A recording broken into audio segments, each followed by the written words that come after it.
Hi, my name's Stephen Mansfield and I am not a bartender. Believe me, you don't want me pouring your beer or mixing your drinks. But I did write a book called In Search of God in Guinness. Let me ask you a question.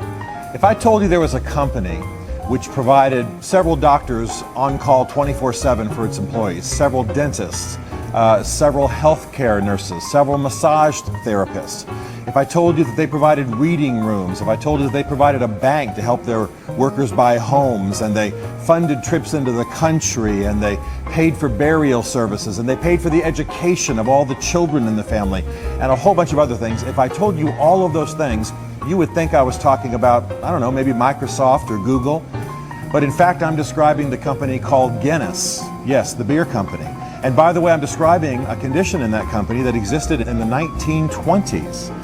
Those decades ago, Guinness was already taking care of their employees in a way that is really radical by modern standards, even though some companies are attempting to aspire to that standard.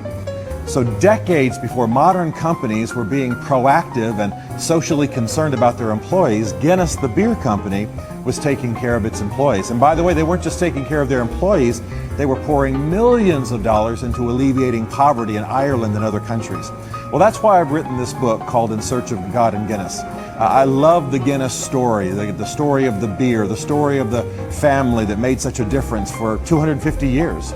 But I also love the undergirding of faith that was there. The founder, Arthur Guinness, was influenced by John Wesley and really gained a social conscience through that movement happening in England.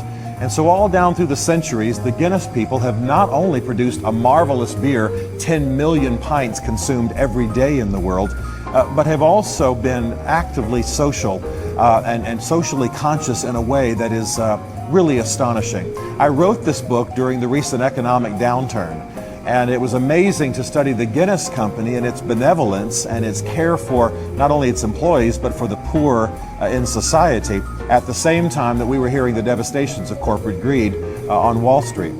I think this story is fascinating. I'm not only thrilled that it's a story about beer, unashamedly, happily talking about beer, the history of beer, the history of faith and the church and beer, what beer has meant to society, even the amazing role that beer has played in early American history, the stuff they don't tell you in the textbooks.